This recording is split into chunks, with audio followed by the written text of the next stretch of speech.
Đó là cái cây tỏi mà nó không phát triển, nó không được á thì nó mất mùa, nó mới ra tỉ mộc lận, tỏi cô đơn lận. Dạ.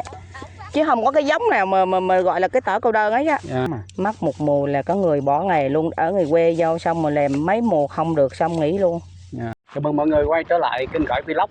Hôm nay thì Gỏi đang có mặt ở thôn Ninh Tịnh, xã Ninh Phước đó mọi người. Thì cũng trúng cái dịp là bà con đang thu hoạch tỏi, cũng đã tới mùa thu hoạch rồi, nên lên clip giới thiệu cho mọi người xem. Thì mời mọi người theo chân Gỏi tìm hiểu quá trình bà con thu hoạch cũng như có những khó khăn hay thuận lợi gì nha. Dạ chào chị, em hỏi chị tên gì? Hả? Chị Tuyết. Chị Tuyết. Dạ chị Tuyết cho em hỏi là cái đám tỏi này là của chị luôn hay là của con em? Nói cho con em. Để em đeo cái này vô cái nha chị, cho nó dễ nghe. Dạ của em chị hả? Của em, của con em chị. Dạ. Vô giờ mình làm giùm cho con em. Nhà làm giùm. Đúng rồi. Giùm nhưng cũng tính công chứ. Cũng tính công chứ. Dạ. Mà của em thì nó đưa bao nhiêu nó đưa thôi. Chứ trung bình một người mà nhổ á là một ngày là ngày công có bao nhiêu chị Tuyết? Một ngày công á là cứ 1 tiếng là 30.000. 1 tiếng là 30.000. 1 tiếng là 30.000. Dạ, ngày làm 8 tiếng vậy hả? Là một ngày là có hồi làm 8 tiếng. Dạ. Đó. Dạ. Mọi người xem nè, mọi người xem cái tay chị nhổ nè, rất là nhanh luôn. Chị Tuyết chị là có bao nhiêu năm kinh nghiệm trong cái việc nhổ tỏi này rồi? Hồi nhỏ lớn luôn. Nhỏ lớn luôn. Hồi nhỏ lớn luôn. Wow. Làm hồi nhỏ lớn luôn. Em coi thử cái cây này. Giới thiệu cho mọi người xem. Làm hồi nhỏ lớn luôn á. Mọi người xem củ tỏi nè. Nói thật cái đây là lần đầu tiên là mình thấy được cái củ tỏi mà còn lúc còn tươi như thế này luôn đó mọi người. Còn tươi luôn á. Hầu như là ở nhà chỉ thấy lúc mà mẹ mua về mà nấu ăn cỡ khô thôi. Mà rễ nó nè, cái cây tỏi nè. Đúng rồi. Cái lá cũng giống lá hành cũng ha. giống luôn, nó cũng giống, nó cũng to vậy luôn á. Nó cũng như lá hành á. Bình thường là nó tươi nhưng mà đến lúc mà nó đủ thu hoạch là nó héo mấy cái lá này đúng không chị? Đúng rồi, nó héo là nó xuống củ nè, nó đang cái xuống củ nè. Là chắc trên giữa nó xuống củ đúng không? Nó xuống củ nè. Xuống củ là nó rụ là củ nó to. Còn nếu mà tỏi mà chưa nó xuống củ là củ nó nhỏ lắm, nó không có củ. Dạ. Là mình nhổ là mình phải để cho nó vàng mình mới nhổ. Dạ. Chứ mà nó mà xanh là mình nhổ rồi nó không có củ. Dạ. Đó, trung bình thì một ngày một người á là nhổ khoảng được bao nhiêu ký chị ha? Chắc cũng mình cũng không đoán được. Không đoán được. Chứ có thể có mấy tạ. Mấy trăm ký á. Chắc cũng mấy trăm ký á. Mấy tạ. Để em sẽ thử cái thép tỏi này ra cho mọi người xem. Đó, tẻ ra đi, anh cứ tẻ đi mà. Coi nhà lá vườn mà, đó, thấy chưa? Tỏi tươi nè mọi người. Nó tươi á. Đó, tỏi này phơi khô lại. Tỏi này cái tép nhỏ ha chị ha, tỏi ở quê mình là tép nhỏ. Đúng rồi, tép nhỏ. Nhưng nó sẽ thơm hơn là cái tỏi tép lớn đúng không chị? Đúng rồi, tép nhỏ là nó ngon hơn, còn tép lớn nó không có ngon. Dạ. Nhưng mà tép nhỏ làm thì mấy bà nội trợ em thấy nhiều người làm biếng mua tỏi tép nhỏ lắm. Bởi vì về họ cực cái khâu chế biến họ làm lâu đó, họ làm lâu cho nên là họ là tép to họ làm cho nhanh. Dạ, lọc vỏ. Họ lọc cho nhanh. Em ăn tươi luôn được không ta? Ăn tươi được chứ, ăn tươi nó đỡ bệnh mà. Tỏi nào là ăn tươi là nó tốt lắm, ăn đỡ bệnh ung thư nữa nè. Dạ, mình sẽ thử ăn cái tỏi tươi luôn. Ăn đi, mà nó cay lắm. Cứ ăn đi. Nó ngọt mà nó cay á. Wow, nó nồng. Thì nó nồng đó, nó cay. Nó nồng nó cay. Nó nồng nó cay. Hơn là cái tỏi phơi khô nữa. Đúng rồi. Nhưng mà cái vị cũng ngọt nhẹ. Ngọt nhẹ. Mà ăn tỏi này đỡ bệnh lắm. Tỏi chữa bệnh. Tỏi này đỡ bệnh ung thư mà. Dạ. Ngừa bệnh ung thư đó. Cay lắm. Một bữa tỏi một bữa mà ăn cơm là anh là phải lọc một củ tỏi anh ăn. Dạ. Anh ăn miết thôi là nó đỡ bệnh luôn. Dạ. Tỏi nó ăn nó đỡ bệnh đó. Anh mà cổm vô là anh ăn là nó cũng đỡ cổm luôn. Dạ. Coi cái tay chỉ nè mọi người, chỉ là làm từ nhỏ là quen cái nghề là nhổ tỏi này luôn đó. Làm từ nhỏ luôn mà. Mọi người thấy không?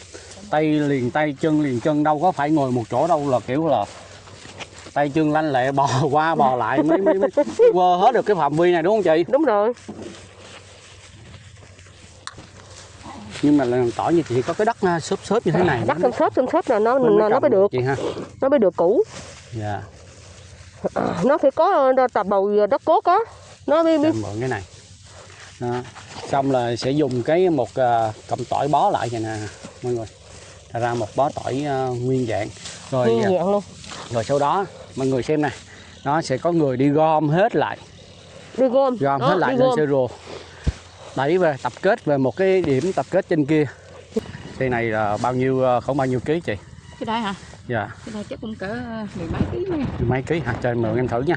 Rồi, mười mấy. Mười mấy ký, nó cũng không có nặng lắm đâu mọi người. Nặng lắm nữa. Cũng được á. Dạ. Rồi mình sẽ chuyển lên kia hả chị? Đó, chuyển lên cái đó cho người ta cắt. Dạ, người ta cắt ra.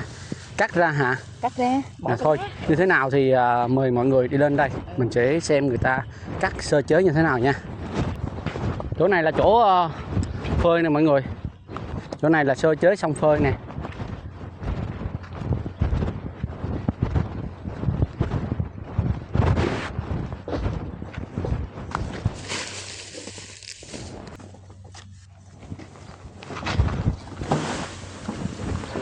Tỏi này á, sau khi mà mình chuyển từ cái nơi nhổ lên đây thì mình bắt buộc phải cắt đây hả chị? Để phơi hả chị? Anh.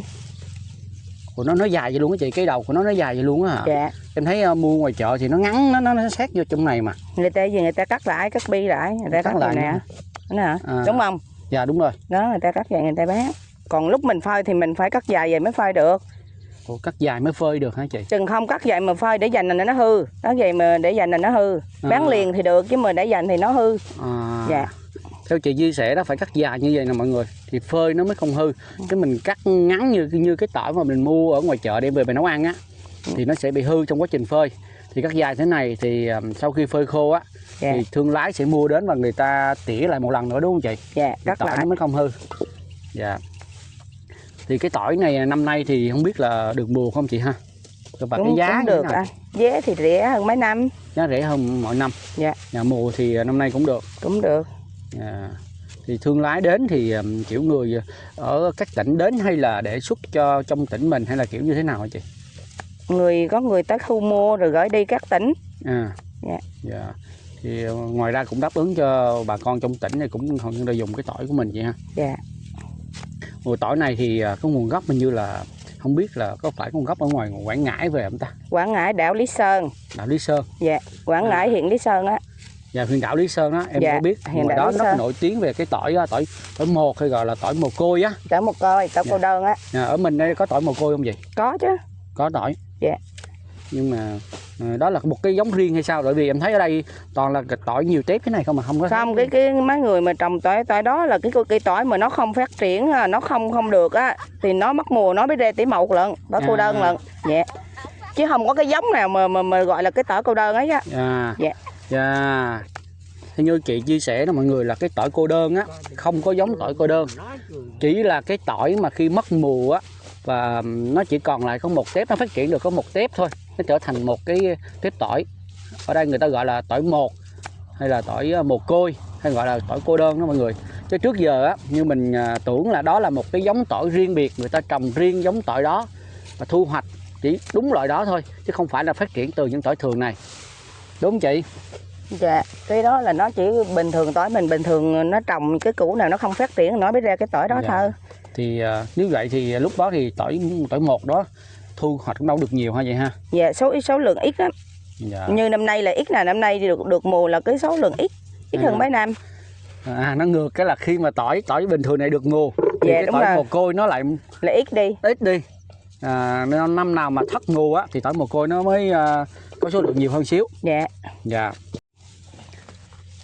Đây là cảnh chị sơ chế nè mọi người. Dùng chiếc liềm mình đó gắn lên trái dừa tạo thành một cái công cụ cắt rất là ngọt ha. Đấy. Chị cho em hỏi là cái tỏi tươi á khi mình phơi ra thì nó sẽ còn được bao nhiêu phần trăm khi mà nó khô á chị?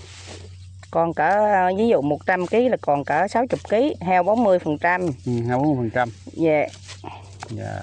Vậy là tính ra hao nhiều chứ hai em tưởng là hao tầm 10-20% đổ lại là thấy cũng nhiều rồi đó. Phải hao 40 còn 60, còn tỏi người nào người ta nhổ khô hơn chút á thì hao 30 còn 70 là hết cỡ á. Chứ đúng ra là còn 60 là đa số còn 60 nhiều. Đa số là tỏi còn 60%. Dạ. 100 kg còn lại 60 kg thôi. Dạ, đúng rồi.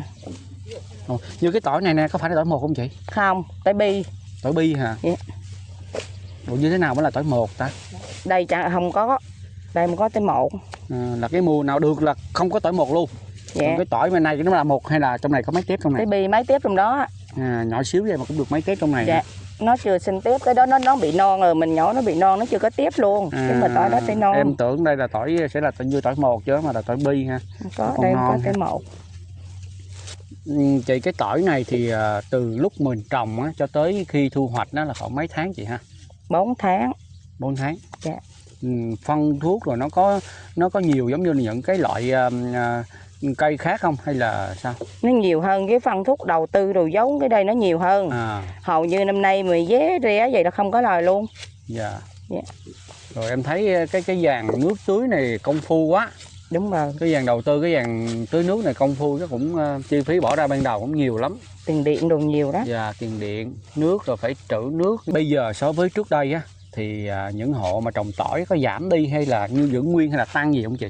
Giảm chứ cũng giảm, có người ta làm khổ quá không có lời nữa, thành ra người ta ít trồng lại bớt, người ta trồng rau rồi ăn bớt. Dạ. Làm cái này mà ví dụ như là mất một mùa thì để gỡ lại chắc cũng phải là được mấy mùa mới gỡ lại được chị ha. Thì đầu tư thấy nhiều quá mà. Mất một mùa là có người bỏ nghề luôn, ở người quê vô xong rồi làm mấy mùa không được xong nghỉ luôn. Ngoài quê là ngoài Quảng. Lý Sơn á. Lý Sơn. Mà những bà con ở ngoài Lý Sơn vào là họ có kinh nghiệm rồi đó đúng không chị? Dạ đúng rồi. Có kinh nghiệm vào rồi mà còn có khi còn không đạt. Cảm ơn mấy chị đã chia sẻ về cái công việc thu hoạch tỏi cũng như là sơ chế như thế này. Mọi người cũng đã hiểu được một phần nào đó về cái công việc mà thu hoạch tỏi ở vùng quê này rồi ha. Thì clip tới đây mình xin kết thúc. Xin chào tạm biệt và hẹn gặp lại.